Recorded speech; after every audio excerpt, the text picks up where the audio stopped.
rocking back with the Stonecutters. We're back, baby. Who is this guy?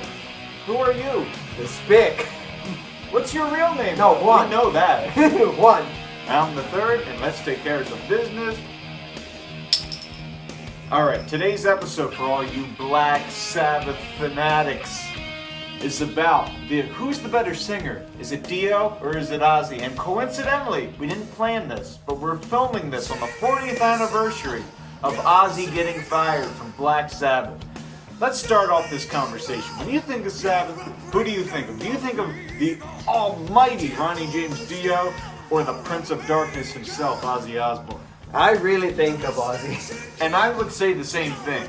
If I was not a huge Black Sabbath fan, if I was just some guy who knew the hits, knew maybe a little bit more, I'd think of Ozzy right away. But I'm going to go off on a little different path here. When I think of Sabbath, I think of Tony Iommi, the guitar player. Well, yeah, that's all those monster riffs, all those songs, all started from his guitar. Being a lefty. Oh, the Great Lefty. That's what they call him, the Great Lefty. Being a lefty, yes. And when I think of Iommi, I think of Sabbath. When I think of Sabbath, I think of Iommi. And for me, the singers are kind of, they come and go. Come and go. But for me, when I think of Black Sabbath as a band, it's Ozzy. It's Ozzy, it's Tony, it's Bill, it's Heath. I will go and ahead. it's those Fab Four that make me think Sabbath every single goddamn time. I will agree with you. I will say that before I met you, I only knew Paranoid, I only knew Warpigs, Mr. Crowley, and that was it. But that's his solo song, Mr. Crowley. Oh, I'm sorry. No, it's okay. Because people can confuse the two. Before I met you, I didn't know about Dio. I'll confess to the whole wide world. But he got me into Dio, and I think that actually out of the two, he's the better singer. Yes, Dio has a much better vocal range. He can do so much more than Ozzy. He was the first Sabbath singer to actually be comparable to Tony's riffs. Because Ozzy was a great singer, great personality, great voice, great stage presence for Sabbath. He was 100% the right fit for Sabbath. But when Dio came in, you had these great musical riffs and this masterfully crafted songs that I think only he could service. He was able to do justice to that. Ozzy kind of just took the riff and goes, how does it go? And he would sing, as he lost his mind. Whereas Dio would hear a riff and sing across it, like he would come up with his own melody. Okay. Well, yeah, that's one of the qualities that I think people do not know about.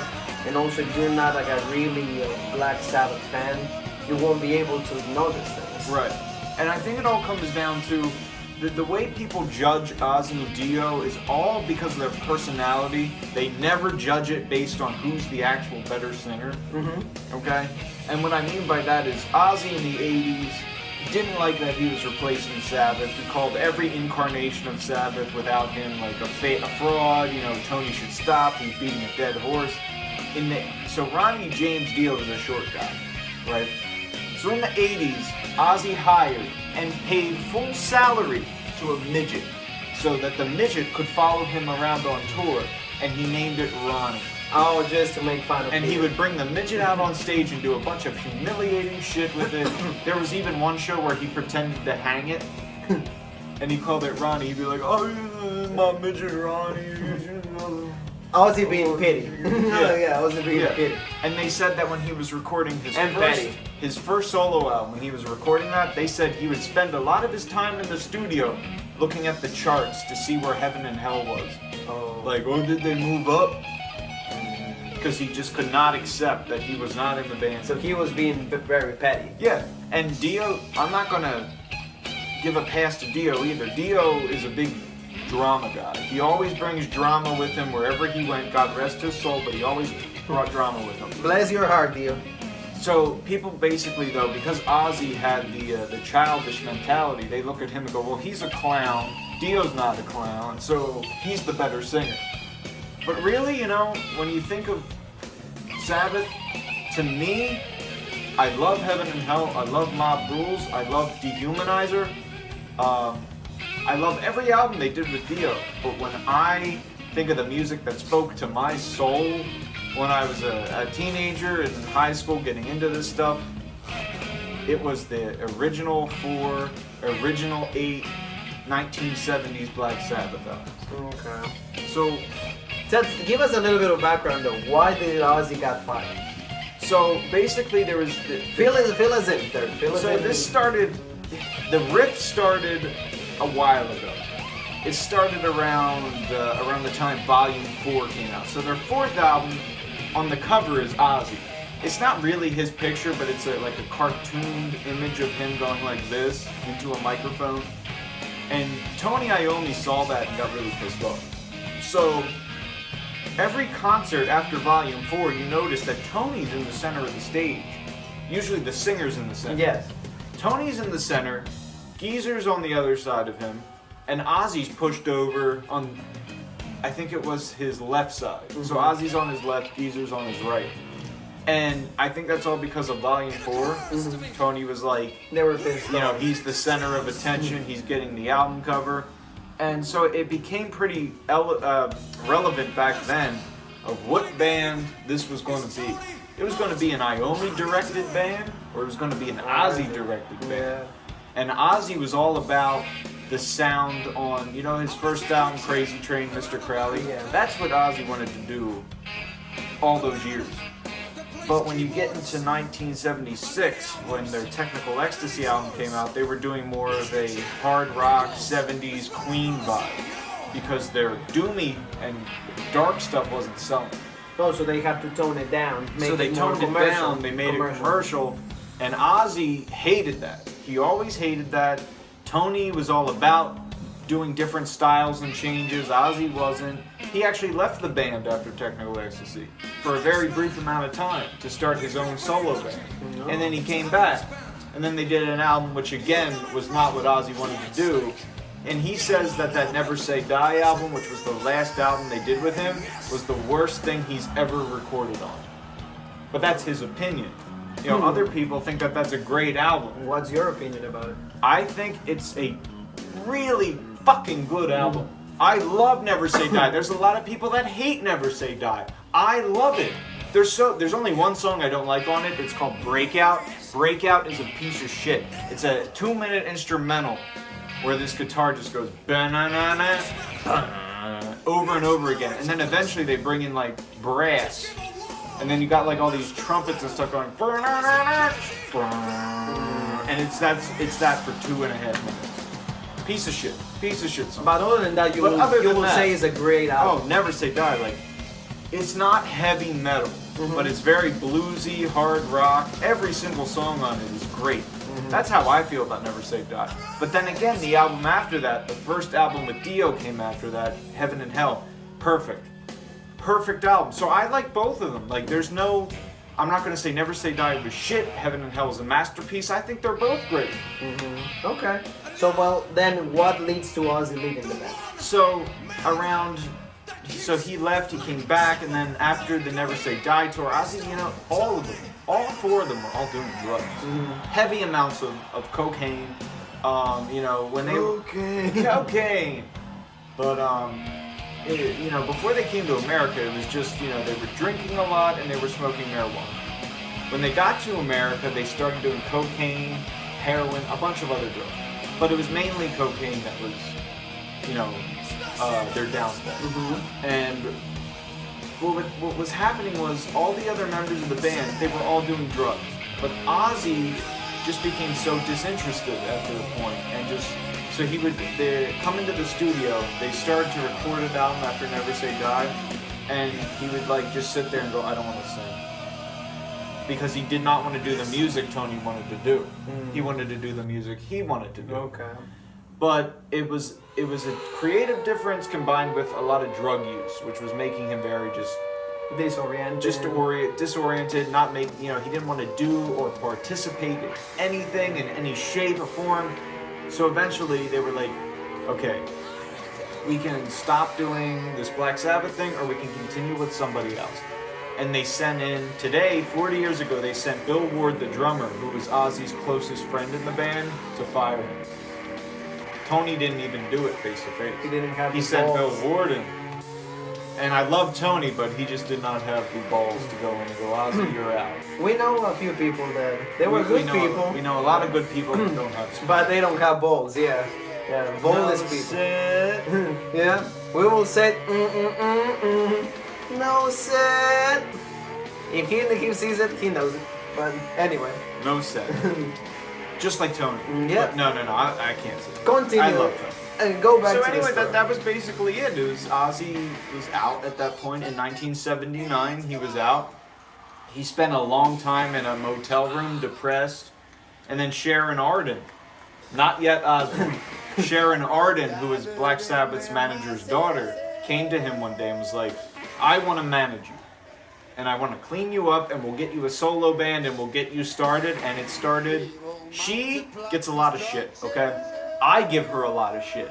Because she's a money-grubbing bitch. I'm not going to lie. You know, she just always, her whole life. She's been I eager for money. respect the shit out of her for beating breast cancer. That's true. I respect the shit out of her for putting up with Ozzy's stuff For all doing these all years. these years, You yes. know, even when he cheated on her, you know, tried to beat her up one time. The day of the wedding, I think he choked her out. Yeah, or the day of the something. wedding, he tried to like choke her, and she just put up with it. I respect her for all this. You know, she's been a very strong woman Thanks for managing this match. all these years, Yeah.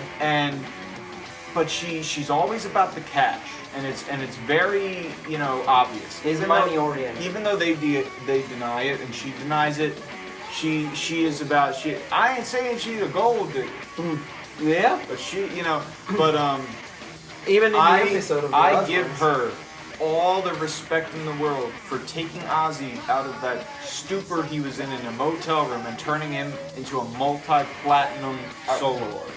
Yeah. And he became even bigger than Black Sabbath with his solo career. Yeah, you will know, say that. You can she- say that. She was able to turn the situation She around. turned the situation around, and not only that, in the 90s when heavy metal wasn't really selling, what did she do? Branded Ozzy as a reality star. Yeah. So I respect her for, you know, keeping Ozzy's image up all these years, but she does have her drawbacks and you know, stuff that I criticize. You know, maybe that's for a different time to talk about. That would be for a different episode of Stonecutters. But in long story short, that's how Ozzy was axed from the band. It was kind of his own, he wanted to leave, and, you know, in a way you could say he got himself fired. Yeah. So you will say Ozzy screw Ozzy. Yeah. Yeah. And then how Dio gets in the band. Ironically enough, Sharon Arden introduced Dio to Tony. Oh, yeah? Because Tony, they weren't dating at this time, Ozzy and Sharon. So Yeah. Tony was kind of, I guess he might have been verbally venting to her, like, I'm looking for a new singer. And she said, okay, there's a band called Rainbow. The singer of that band is Ronnie Dio. You got to check him out. I think he's a good singer. And he called him up, and they came over. And on the first day, they wrote Children of the Sea, which is the second song on Heaven and Hell. So the first day, they wrote a Heaven and Hell track. And Heaven and Hell's a masterpiece. Yeah. Well, Dio was, I will say, out of the two, he is the best singer. He was able to understand Tony right away. And that's the kind of relationships that you need for a band to be successful. They need to happen right away. You will say Aerosmith, Joe and Steven, and Guns N' Roses, Axl and Slash. You need that duo, that situation, right Also there, the that Rolling chemistry. Stones, Mick Mick and and Keith. Keith. You And need some you kind too, of- Bono and The Edge. But that leads me to another topic. Is like Sabbath over the 80s and 90s released so much good music without Ozzy, Dio, or any of the other members. The only original member after a certain point was Tony Iommi. And all that great music is just overlooked because people don't care. It's underrated, right? It's underrated. Like, it has the Black Sabbath name, but people go, oh, it doesn't have Ozzy or Dio. I'm not listening. And I don't think that's fair. What would you say is the reason for that? The reason for that is very complicated. The lead singer was not So- powerful enough, you will say? So what happened? No, he was very powerful. Tony Martin, in my opinion, is better than Dio in singing abilities. Dio had better songs, but what happened with that was after Dio left, he left because they were recording a live album called Live Evil. And what happened was they had a studio engineer who was mixing the album, and he was a drunk. And he would drink like a bottle of Jack Daniels a day while he was working. And basically he would turn up Tony and Geezer's guitar and bass, and then Ronnie would come in the next day and go like, what happened to the drums and vocals? You go, oh, well, Tony was here last night and he turned down your vocals and Vinny's drums. And then another day would go by and he would turn up Ronnie's vocals and Vinny's drums, and then Tony would come in and go like, what happened to my guitar and Geezer's bass? And he'd be like, well, Ronnie was in here and he was turning down your guitar and Geezer's bass, and they, for some reason, they didn't see through the cracks that this guy was a drunk. And he was trying to get him to argue. He was trying to destroy so they started them, right? blaming each other. But let's not forget, at this point, Dio was offered a 5-album contract with Warner Brothers for a solo deal. Okay. So he was probably looking for a way to get out. You know, and then they used the studio engineer thing as a cop-out, and they went on their separate ways, and then Bill Ward came back into the band, who was the original drummer, and basically they had a band again, but no singer. So how does Tony get it? So Don Arden was pretty pissed off that Sharon was dating Ozzy at this point. He didn't approve of his daughter's relationship with Ozzy, so he goes, I got an idea. I'm gonna come up with this master plan, right, that's gonna crush Ozzy in the charts. He goes, I got it. Ian Gillan, the singer of Deep Purple, just left the band, or doesn't have a band. He needs one. Sabbath needs a singer. Go out to a pub with him and you know, get along. Convince him, yeah. So they got so drunk with him that he didn't even know he joined. The next morning, his manager called him and goes, hey Ian, you joined Black Sabbath last night. And he's like, I did? And then that started the album and subsequent tour. But, so it was a failed revenge plot because the album didn't really peak in the charts. It was like, it just missed the top 40. So it was like 42 or 43, something in there. So it didn't really pick up. Didn't really pick up. And not only that, was like they sabotaged the whole album themselves without knowing it. Like Don Arden went to go visit the guy who did the artwork for the album, and his dog, Don Arden's dog, took a crap in the guy's office. So the guy's like, I'm gonna design the worst art I can. And it's pretty putrid looking. I love it. I think it looks badass. It's like this red baby against a blue background, but they're unappealing colors. And he did that on purpose. Just to screw them over. Just to screw them over because his dog took a crap in his office. Yeah. And then not to mention that, but it's that album is notorious for having a really bad mix. You have to turn it all the way up. Basically, the louder the speakers, the better you can hear the album. Oh yeah, so like actually whoever mixed it did a terrible job. And I don't mind it. I think it sounds pretty good, pretty, raw. I don't have a problem with the mix, but they did. A lot of people did, and it just didn't go anywhere. So after that, everyone left the band after the tour was over, except for Tony. Tony goes, I got it. I'm going to record a solo album. I'm all alone. Yeah. So he recorded a solo album. He got Glenn Hughes, who was a singer from Deep Purple. And he got a band, Eric Singer on drums, who's in Kiss right now. Okay. He plays drums for Kiss at the moment. And he got Dave, I forget his name. Dave Spitz is an unknown bass player. I won't say he's unknown. That's ignorant. But he's relatively unknown bass player. And he recorded a solo album, which is really good. So Warner Brothers goes to Tony and goes, okay, your contract, you owe us a Sabbath album. We're just going to take this one. And they turn it into a Black Sabbath. Yeah, so they just put the name on it.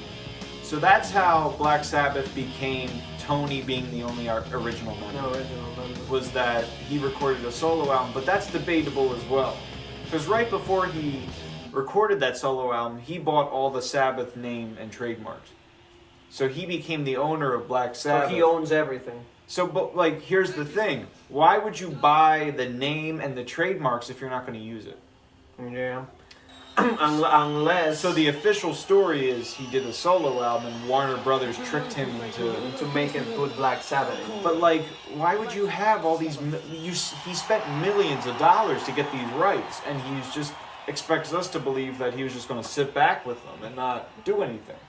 Well, I mean, unless you don't want your, bad music to come out as the way the Black Sabbath made. I don't think he thought it was bad because the album's good. It didn't do too bad in the charts, but it still didn't crack the top 40. I'm sorry, I have to lubricate. It's still Live TV, guys, you know it. Stonecutters. It still didn't crack the top 40, which, by the way, do you like our new setup? We're not on the couch anymore. We thought we'd change it up for our rebrand and sit in these panel-style chairs, like the TED Talks. I hope you guys like it. I'm sorry that Same wall, though. Same beloved stone wall, which, when I'm done renting this house, we're going to miss. Because we're not going to have this anymore. Yeah. Maybe we'll put up some great Sabbath posters in the back. We'll have more rock bottom posters and stuff. More rock We'll posters. have more We'll have episodes some. coming up. I just want to apologize. We've just been really busy with things that are our individual projects. But we're back. But we do have to take this moment because, we both have jobs. This is not our job. Stonecutters is a great hobby for us to get our opinions out there and our thoughts out because we love music so much. We love film so much. We just want to get our opinions out there, and this is the only medium in which we can do that. And we have so much stuff going on with jobs, and we're both students, and we don't talk about that a lot on this show because we're very private people, but that is a big effect on whether or not we can pump these episodes out. Exactly right. And for that, I apologize. I know we did not even expect that a couple hundred people were going to be watching this, and they did. And we hope to build our audience even more. But we were even shocked when the first video cracked 100, the second video climbed up. So we want to thank you for that. we want to thank all of you for smashing our expectations. We want to thank all of you, and we're promising you there will be more episodes. Like John was saying before, we needed some time to work on our individual projects. We both have different lives, like he said, but we're gonna find more time to have these episodes cracking and pumping in for you guys. A lot more over the summer. A lot more. It's coming. We're gonna make Stonecutters You can expect that. bigger and bigger. And So I'm a huge... you can help us with that. Yes, I'm a huge Black Sabbath fanatic, as you know from me talking to you like an encyclopedia. Hey, yeah, we want to thank you So- for that, Third, because you're giving us a lot of insight, and you've seen them in Madison Square Garden. Tell us a little bit about that. Oh, that was a great show. So, Sabbath reunited in 2011 with all 4 original members, right? So this is where I'm going to get pretty fucking deep. Because That's when the Third gets excited. at the I know. fucking... I'm going to need another swig for this shit. That's why the beer's still By right the way, this is sponsored by one of my... So, Juan's an okay friend, but I have a best friend named Miller. And he's, joining me in this show. Juan understands that he's below Miller. Being a minority, I always have to take the second place. It's alright. I'm used to it, guys. It's all good. I still love the Third. I'm not bailing Cutters because of that comment, so go ahead, So sir. this is my friend Miller who's helping me through this show, but it's not the Miller I want to think about. No, but- that's not one. If you had a chance on that. You had a chance on that. I had no chance. But anyway. But yeah, somebody was in the middle of that. We will not name who it was. But you know what? It's okay. But anyway, 2011. 2011, we're going to get pretty fucking heated. I remember this date clearly. November 11th, 2011. 11/11/11 was the date. Awesome. Okay? Madison Square Garden. I was at... It was official. It was on advertised all over VH1 Metal as official Metal Day. Right? Right? Let me get into this. Yeah. Shit, I remember that day because I went to a high school football game that day for my high school. November 11th. I was sitting in my home. I was, I just got back from school. Yeah, I'm young, okay? But I know more about Sabbath than you geriatrics do. Okay? That's true. Take score 1 for me, nothing for boomers. Alright? I know more about Sabbath than you do. They at the Whiskey A Go Go, the bar concert venue in LA, right? Black Sabbath had a press conference on 11/11/11, also Veterans Day, so they all had poppies on. It was nice. All 4 members were going to do a Sabbath album again, with Rick Rubin. And at the time I was very excited, but right away I should have known there was going to be a big red flag when they had fucking Rick. I don't do shit when I come into the studio. I just lay on a couch and tell bands to play shit that sounds like their other shit. Rubin, okay?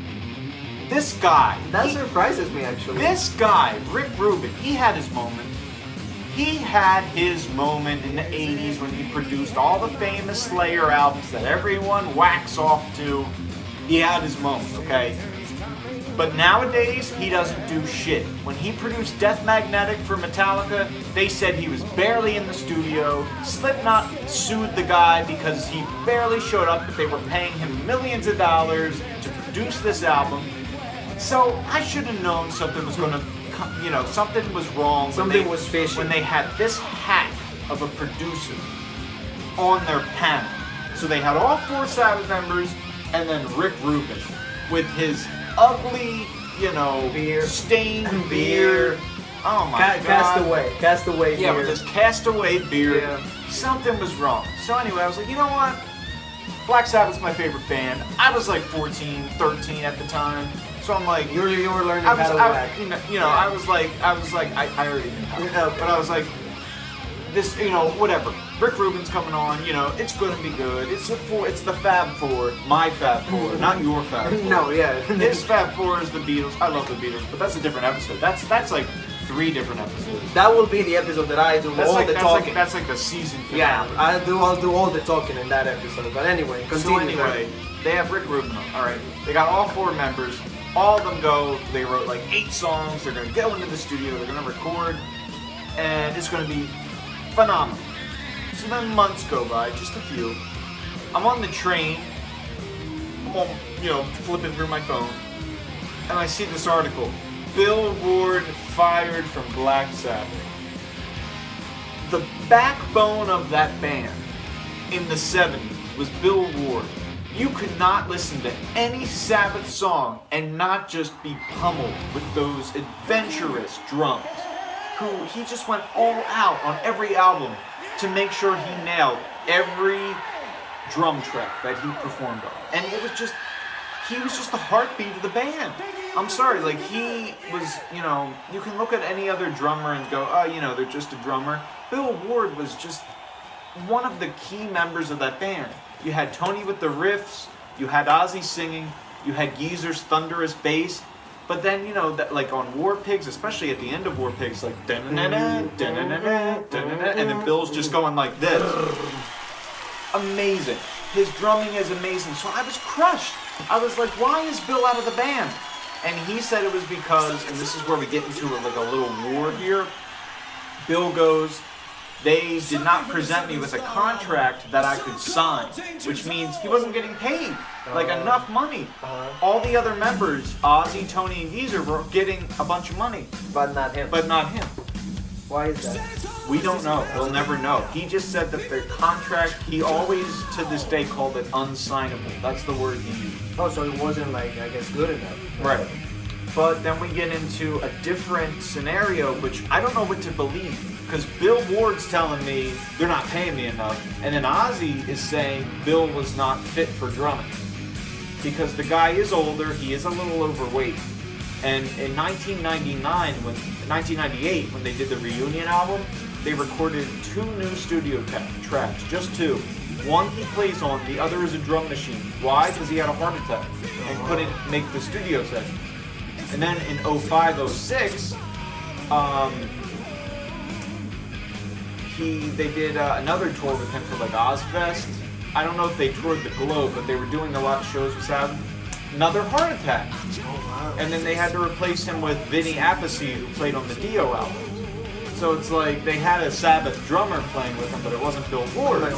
So there wasn't a lot of, he had another heart attack. And then when he was out of the band in 2011, 2012, 2013, they were touring, right? And he had, I don't know if he had another heart attack, but he had another health problem. So it was like, and he was in the hospital for a while. So it was like, if you were touring with them, you would have been out of the tour and then he would have probably had to cancel the tour. It was actually a risk So- to have him in the band then. We don't He know, became but we unsafe. don't know because he defends his integrity and defends his health. He's defended his health for a while now, where he's been going, no, Ozzy's just lying, they wouldn't offer me a signable contract. But here's the thing, it's just you don't know who to believe because, yeah, you have Bill's medical history, which is, on paper, it's there. You know that he had these heart attacks, and I think don't quote me on this, but I think it was diverticulitis when they did the 2013. Okay, and that's a pretty Yeah. a severe disease. Yeah, Yeah. Brock Lesnar had that. So has all these medical problems, but then again, Sharon is Ozzy's manager. Ozzy sued Tony in 2010 for slight ownership of the Black Sabbath name. And do you really think? I love Ozzy. Ozzy, I'm sorry if you ever see this video. I do love you, but I don't think Ozzy has the mental capabilities To sue. No, not to sue, but to think in his own head, I want a certain percentage of the Black Sabbath name. Yeah, That's a managerial decision. Yeah. And who's his manager? It's Sharon. So I'm not knocking Sharon just to brag on her like other people do. But it makes sense when you put the dots together. Yeah. So Ozzy's not in a good state of mind to they- be like, oh yeah, I want to I need I need 30 to more file a percent. litigation. And I need 30 more % of the rights because Yeah. it was my name and yeah. So when you look at it historically, like around 09, 010, before the lawsuit, Black Sabbath recorded 3 tracks with Dio for a compilation album of greatest hits, and they were under the Black Sabbath name. Then Ozzy sued, and it was settled out of court. After the after-court settlement, they reunited with Dio. They didn't call it Black Sabbath. They toured as Heaven and Hell. Why? Why did they tour as Heaven and Hell? Because maybe they were still litigations. No, the litigation was over. Oh yeah.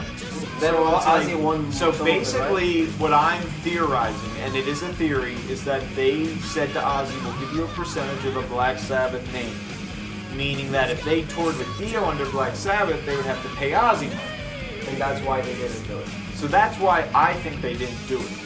Okay, and I'm ranting here. I'm getting off topic, but there is truth to both sides of the story, which makes it really difficult to believe. Do I believe Bill Ward, who's otherwise an earnest man, always been honest, humble? He's very humble. Or do I believe Ozzy, who's this multi-million-dollar machine, who's got a wife who just is a money brother? And we have even like the joke from the episode. Do you want to do any promotion? It's not my band. Sharon, it's not my band. She's like, you make money for every album they sell. I'll do the You want promotion? I told you it's not my band. You want promotion? Yes. Yeah. So you see that, like, even though it's a joke, you see that there's some truth to it. Yeah. Like they want to make money out of it. So anyway, they do the album. It's called 13. It came out in 2013. What is Listen, your thoughts on well, I won't be a hypocrite. I will tell you what I thought of it at the time and what I think of it as a 22-year-old now versus, how old was I? Like 14, you said. Maybe I was like 15, maybe 16. Yeah. I don't know. I don't remember. But it was like the summer of 2013, right? And when that album came out, I was a sophomore going into my junior year maybe. And I couldn't afford like deluxe edition CDs. So I went to the store, I got 13. There's only 8 official songs on that album without bonus tracks. And I listened to it and I worshipped it because it was the first music by my favorite band that I could actually go out and buy and tell people in the future that, hey, when this album came out, I was at the record store buying this. And it felt really good to say that. And I just worshipped that album. I played it non-stop over that summer. Just God is Dead, End of the Beginning, Loner, all those songs. So as I get older, I keep listening to the album, and there was a certain point, maybe like only 2 years, a year ago, where I was listening to it and I was going, oh. And I was like, you know what? Like, I would listen to it, right? And I'd be like, I'm in a Sabbath mood, but I'm going to listen to their older stuff. So I finally figured out basically what it was. In the 70s, they did 8 albums with Ozzy. Each one was different and unique. They never repeated themselves. 13, nothing but repetition. They're constantly rehashing. They're different songs, but they're rehashing their old songs. And I can point out each song when I listen to them. I go like, this sounds like Black Sabbath. But the end of it sounds like Hole in the Sky. This sounds like NIB. This sounds like Planet Caravan. This sounds just like Planet Caravan. You know what I mean? Like, every song. There's only a few songs that don't sound like their old stuff, which are my favorite songs. So, you know, it all comes down to Rick Rubin the hack. Because he was coming in the studio and he was going, okay, basically what I want you to do, and he admitted to this in interviews, what I want you to do is play something that sounds like your first album. Play something that sounds like Planet Caravan. Play something that sounds like this. And they would do it. And he'd be like, that's great. This is a wonderful song. And don't get me wrong, I still listen to that album and appreciate the songs. But there's just my favorite band on earth rehashing songs. It's just Juan. It's like if the Beatles were still alive today, all four of them, and they did a new album and released it, and then you listened to it and they had a song that just sounded just like Hey Jude but wasn't, you'd be a little disappointed. Yeah, of course. It just that album fell so hard for the nostalgia machine where people listen to it. These mindless, brainless people listen to it and go, "Oh, it sounds like their old stuff. This is good." But then when you gotta look at it in context, why is a band who is so talented and creative, who never repeated anything in their lives, now all their songs are just rehash? So that surprises me from Rick Rubin. Oh no, because I actually had Rick Rubin is the devil. Before this episode. I actually had Rick Rubin at a different concept because he produced also the Chili Peppers. He produced Californication. Well, like I said, he had his moment. Blood Sugar Sex Magic. What happened with him was he just became so notorious as being a great producer that he just got lazy. He just became lazy, yeah. That he just goes into the studio and goes, hey, you know, what's your best album? And they go, well, this is our best album. Play something that sounds just like that, but a little different. And then they do it, and he goes, this is great. And not only that, Rick Rubin, every album he does, he compresses the shit out of it. My ears have no room to breathe. Because it's not spacey or airy, it's just loud. It is pretty loud, yeah. And like, Death Magnetic, good songs by Metallica, but it's so fucking loud. There was like a whole controversy behind it when it came out of how compressed it was. Where like, even the drums sometimes clipped. And clipping is when the audio is so loud that it makes like a little noise. And I don't know, it's just... So like, I'll explain what songs I like from 13. Age of Reason, Dear Father, Damaged Soul, Live Forever are my 4 favorite tracks out of the other 4. And that's because they don't sound rehashed. Yes. I also really love God Is Dead because for the most part, it's an original song. At the end, it sounds like Hole in the Sky, but it's an 8-minute song, so 90% of it is original. At least 90% is original. So, but I love that song. I absolutely love God Is Dead. Question mark. That's what it's called. God Is Dead, question mark. So, but End of the Beginning is rehash, Loner is rehash, and then Zeitgeist. Fucking Zeitgeist. It is Planet Caravan just completely ripped off. Planet Caravan, Ozzy sings it like, like the moon in silver tree, and it's like spacey, like lyrics. They produced his vocals in a way where it sounds like very spacey. They do the same thing on Zeitgeist. Planet Caravan ends with a jazzy solo. Zeitgeist ends with a jazzy solo. There's bongos on Planet Caravan. Bongos on Zeitgeist. And it pissed me off. Every time I listen to that song, I want to cut my nuts off. I'm serious. It's just like, I can't believe... It's a rehash. It's just... Well, the other songs have rehash, but it's not as obvious. This is just total rehash, where they just said... I would have respected it more if they called it Planet Caravan Part 2. Then I would have been like, okay... it makes sense that it sounds like Planet Caravan. It's the sequel. Yeah, But they just like the call it- Unforgivens. Yeah, but they called it Zeitgeist, which stupid name. I don't even know what it means. It has something to do with space. Something to do with the creation of the universe being with aliens. I don't know. Like Don't- aliens like me. Yeah, I don't know. Yeah. Yeah, this alien. Yeah. Well, my give God. us some thoughts about like when you went to see them though. Oh, great show.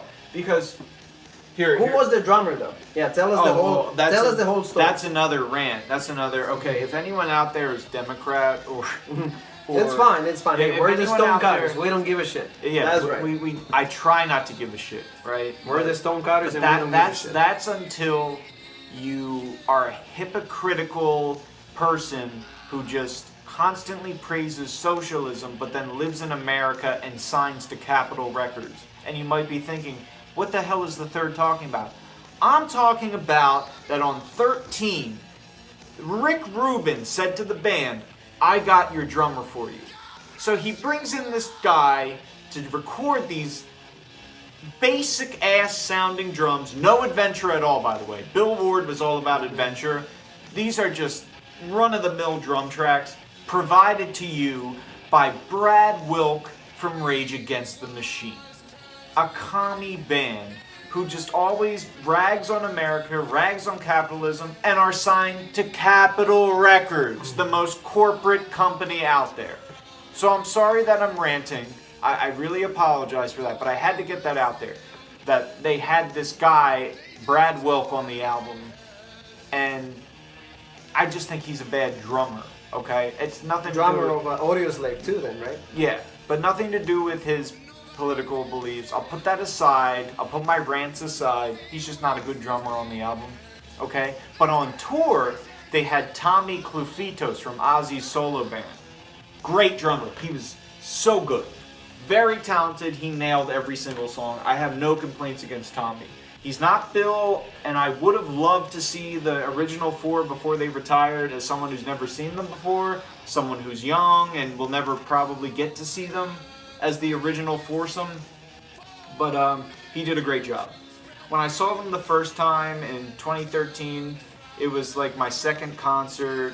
I've been to a lot more since then, and it was just one of the greatest experiences of my life, seeing my favorite band for the first time, playing War Pigs. The whole crowd around me was singing War Pigs at the same time with lighters and all that. Singing Iron Man at the same time, singing Paranoid at the same time. It was just the greatest experience of my life. And then the second time was probably even better because That was Madison Square Garden. The greatest arena in the world. The greatest arena in the world. I was in the lounge seats. I had great spots there. I could see them all so clearly. And you were with Matt, a guy that worked with us for 2 seconds. I didn't even know who he was though. And then a guy that worked with us for 2 seconds. So apparently we worked with this guy named Matt. I don't even know. I forget his last name, but We don't remember. say Yeah, it, we don't but, even remember. You know, we worked with him for 2 seconds, and apparently I was sitting next to him at the Madison Square Garden show.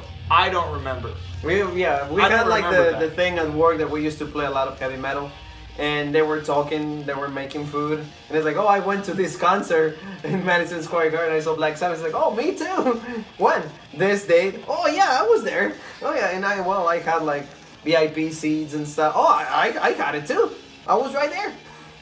Yeah, and we were like right in the same row and Yeah. section. Yeah. I didn't even know. I didn't even recognize. But him. anyway, keep telling us about the No. It experience. was just a great experience to hear those songs. And Ozzy was on point, and Tony had just beaten lymphoma. That guy is incredible. He not only did he record an album while battling lymphoma, he was going in for treatments and recording. Oh wow. He was going through all For this the crap. 2016, who was the drummer?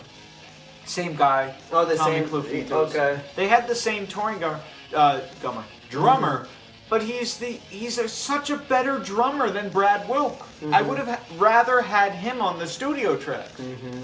And here's an ironic thing: is that Black Sabbath on 13 they have 3 bonus tracks, and then they released 4 tracks on an EP, which you could only buy at the shows. You can't buy it anymore. It's not even on YouTube. That they bought it. Oh yeah, I have those tracks. They're So there's 7 tracks that I like better than the goddamn album because they're original and they're not rehashing stuff. because of Rick Rubin. Because of Rick Rubin. I wanna say in front of everybody that he just crushed my view about Rick Rubin. Because I actually respected the guy because he produced Aerosmith. Well, that's not my goal. My goal isn't to crush your views. Blood Sugar Sex Magic by the Red Hot Chili Peppers, and Californication is also Rick Rubin. So now I just think of him as a piece of shit. No, I wasn't trying. That completely destroyed Black Sabbath. One of the greatest bands, the pioneers of heavy metal, he fucking destroyed them. Well, listen, thanks, Rick. Listen, every positive review of 13 is positive. Every negative review, right?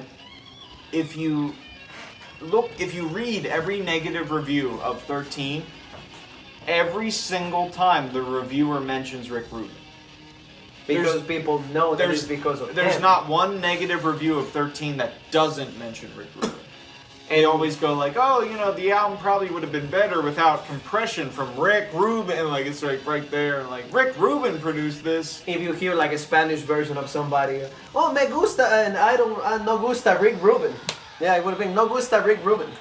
But here's the thing, what Juan's talking about is that was the moment he had that I was talking about, was the 80s and 90s. He was a respectable producer. Yeah. And he was advancing these bands and having them, you know... He took them to the next level, I want to say. For Take them example, to the next Aerosmith and Run DMC, the first hip-hop rock collaboration. So I'm not bashing that, but later on, when he became this famous producer, he got lazy. He got lazy, yeah. There's video, Black Sabbath did a short documentary of the making of 13, and all of the video, Rick Rubin, almost all of it, he's laying on a couch while the band plays. And he's like tapping his feet on the couch, like... And he's got a microphone in his hand, so he can talk to the people behind the booth. So he's like, so Ozzy's singing, and he's just like, and he go, let's do another take of that, Ozzy. And that's how you make. I'm like, can you stand up and do something, you bearded fuck? Like, can you do something? I don't understand. He just looks like a hobo, but he's got millions of dollars. Like, he wears stained T-shirts, unkept beard with like hair beat up. Like he hasn't gotten in the shower and in he's years. richer than I will ever be. Yeah.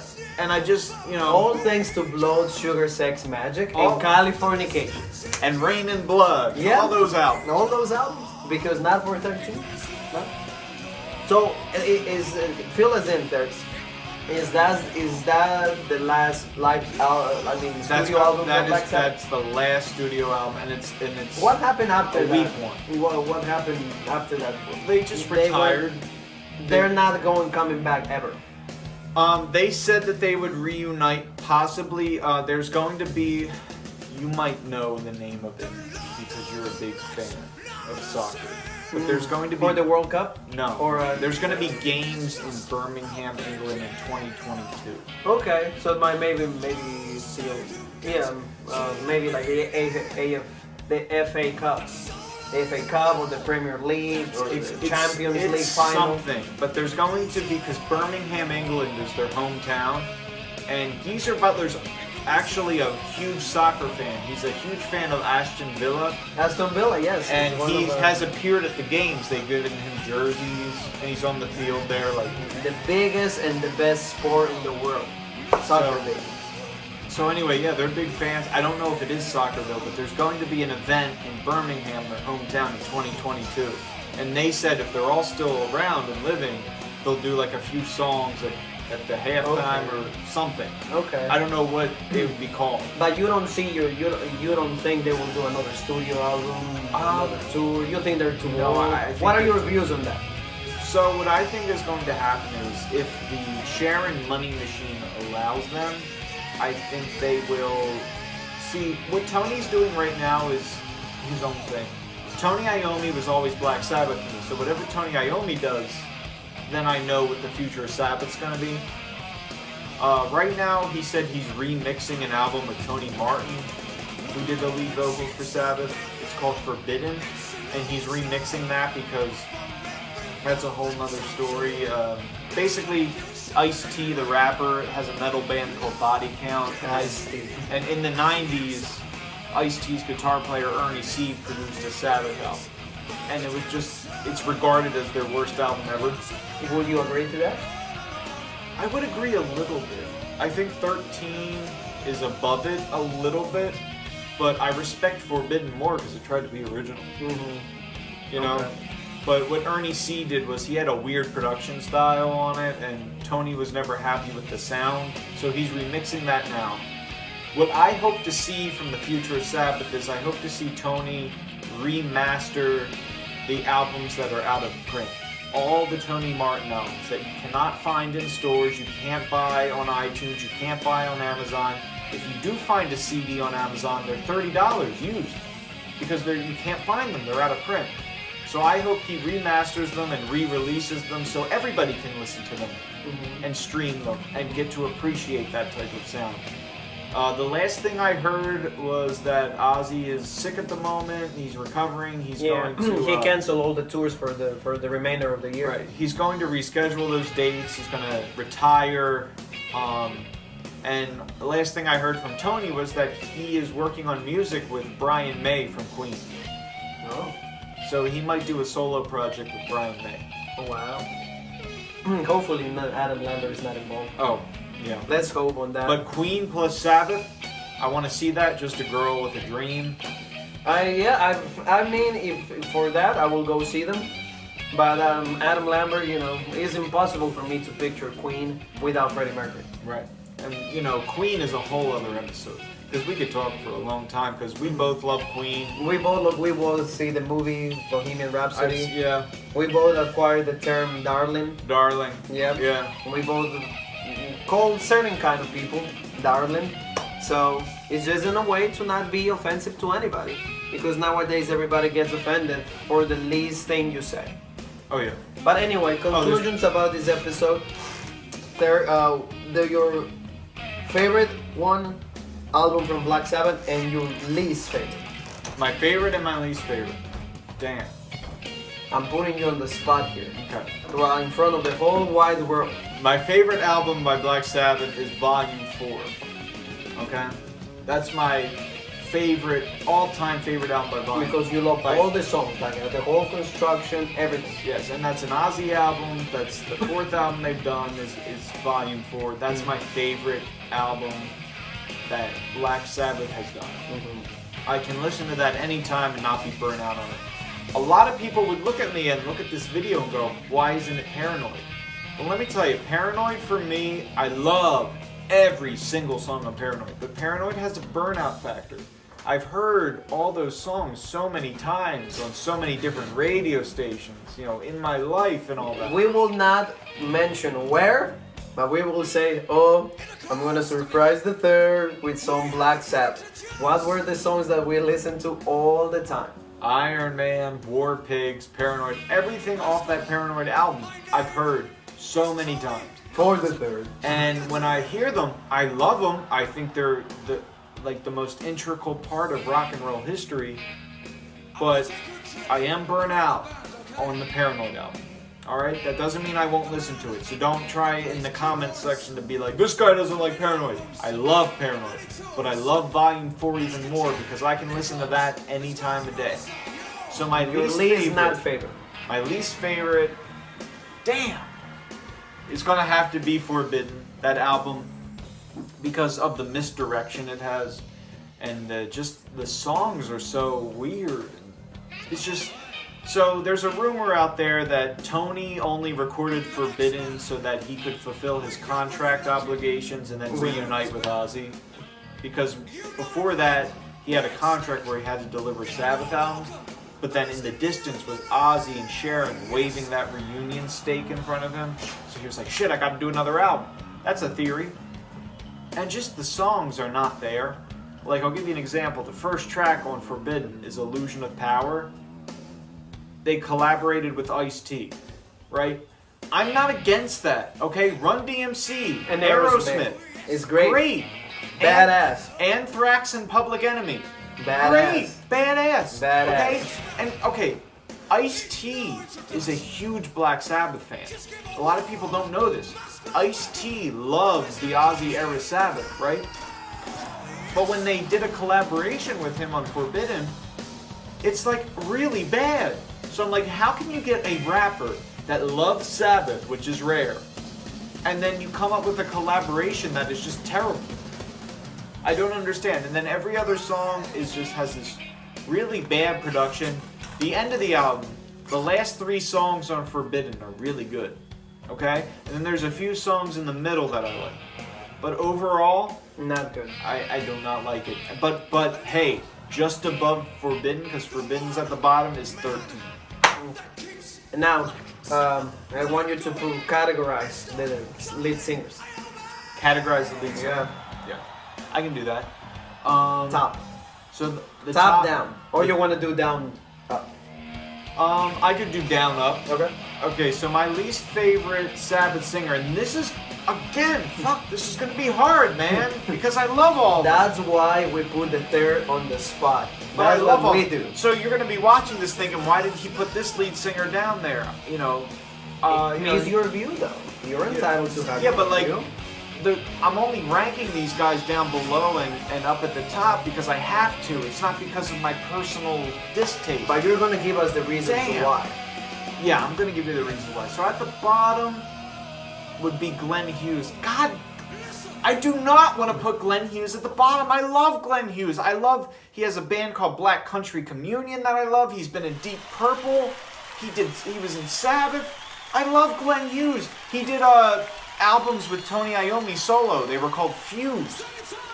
I love Glenn Hughes, but he's got to go at the bottom because I like other albums with other singers more than I like the Glenn Hughes stuff. Glenn Hughes was only with them for one album called 7th Star.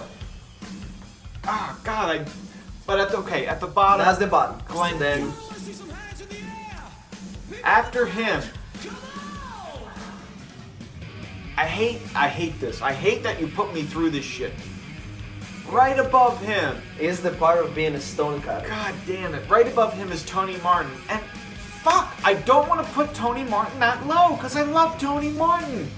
Right after Glenn Hughes left, he did 7th Star, he did Headless Cross, he did Tear, he did Cross Purposes, he did sing on Forbidden, which is my least favorite, but he did 4 amazing albums with Sabbath. He's got such a good voice. He even has, like, arguably the same or better caliber voice than Dio. I don't want to put him that low, but this asshole's making me. Thank you. But yeah, Tony Martin, so it would be Glenn Hughes, Tony Martin. Above Tony Martin would be Ian Gillan from Deep Purple. And god damn it, he's higher. He only did 1 album with them, but he's higher because Born Again is such a great fucking album. I don't care what anyone says about the production, the artwork, anything about Born Again. Born Again is one of the sickest, evilest, heaviest albums Black Sabbath has ever done in their career. Has ever produced. Ever produced. And it's with the lead singer of Deep Purple, Ian Gillan. Just in 2 seconds, let us know why did he leave. Why did he leave the band? Yeah, why only 1 album and done? He just wanted to. Well, I think it was because right after that album came out, he reunited with Deep Purple. That's okay. I forgot. That's why. He reunited with Deep Purple. Okay. But okay, then second spot. Second spot, Ronnie, James, Dio. A lot of people do this at concerts. You know who created that? You know who popularized that? Dio. Dio made this a staple at metal concerts. Okay? This has been around for years. This has been a symbol that people did. But Dio, he was raised by a superstitious Italian grandma. And when she would sense, Italians have this thing, I'm not generalizing, but a lot of older generation Italians have this thing that when they sense evil in someone, they do this at them. So, Devil. This right Diablo here, for the Spanish-speaking. Dio took that from his grandmom and said, I'm going to start doing this at Sabbath shows.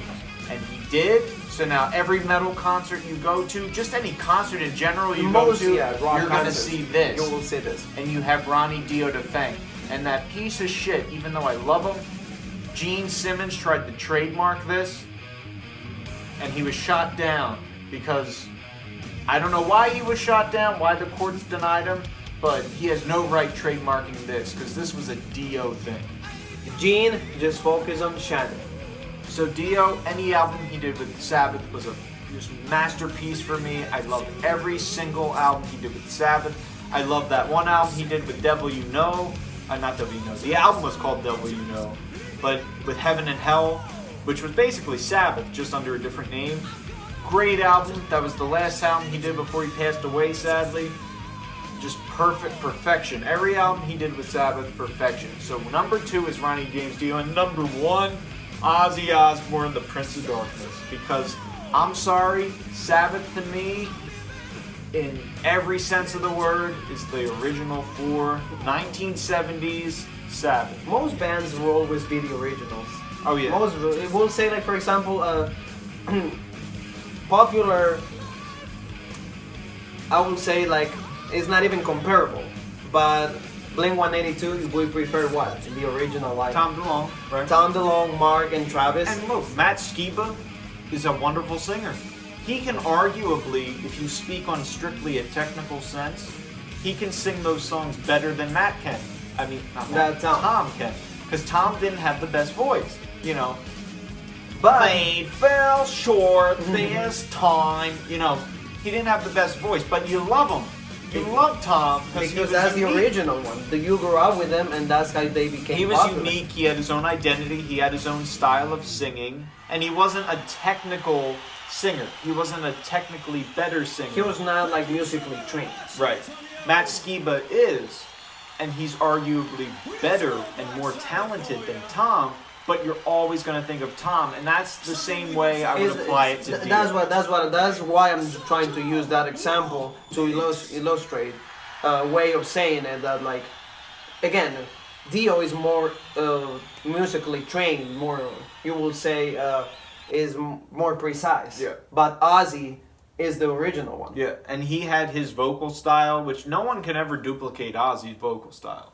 Okay? You hear Ozzy on any recording, Sabbath or non-Sabbath, you know it's Ozzy. Exactly. If he's even, he never really features on any song, but if he does, and he starts singing, you're like, oh, Ozzy's on this song. I'm not going to do the Ozzy impression. That's what Juan wants me to do. No, when I fan my face. I want to say something on camera about the third. He can do so many great impersonations, and we will dedicate an episode just for that. He can make get your ass laughing so hard when he does Goofy, when he does Trump. I've seen this guy doing so many good impersonations. But I think this concludes this episode. Oh yeah, so he wants me to do an Ozzy impression. I Just think I will. Let us close this down with like a... So what I do when I do the Ozzy impression is when he goes into the studio nowadays, he's got some pitch correction, which kind of does an effect on his voice. So I fan my face when I talk, so it kind of gives this effect. So when you do the Ozzy, go ahead. Like, he's just alone up. He never says hello. I friendly no one. He's got nowhere to go. A solitary man. Guys, I hope you liked the episode. I want to thank the Third for giving us all this knowledge about Black Sabbath. I hope Black Sabbath fans right there comment on the video. And don't be mad at me for my controversial. Let us know what you think, though. Tell us what you think, and we will have a discussion. Because, you know, he doesn't have the complete truth. You guys don't have the complete truth. And I'm not God, so. But at least he will be able to interact with you guys and be able to come up with good ideas. So I hope you guys enjoy the episode, and we'll have more cutters for you next week. Brought to you by Miller. It's Miller time.